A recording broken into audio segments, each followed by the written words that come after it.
वरण भात. 2-4 दिवस सुट्टीसाठी गावी आलो होतो. आजी एकटीच राहत होती. पण रोज सकाळी उठून अंघोळ, पूजा आणि स्वयंपाक हा तिचा ठरलेला दिनक्रम होता. मला वाटायचं कोणीच नाही घरात, मग एवढं सगळं कशाला? एके दिवशी तिने जेवण वाढलं. वरण भात, पोळी, थोडं लोणचं. मी थोडं हसतच विचारलं, आजी तू एकटी राहतेस, आम्ही पण नाही आज घरी, तरी रोज असा स्वयंपाक करतेस का? ती हसली.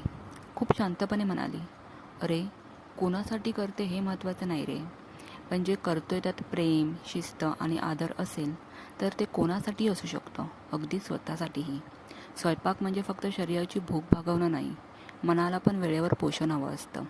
ती पुढे म्हणाली, कधी कोणी घरी आलं, भुकेलेलं असेल तर त्याला ताट तयार असावं, ही माझी तयारी असते.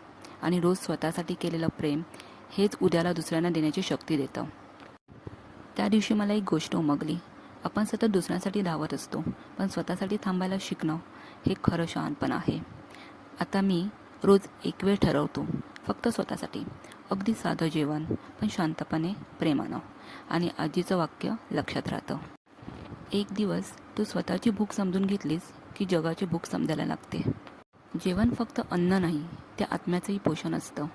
स्वतःला वेळ देणं म्हणजे आयुष्याला मान देणं.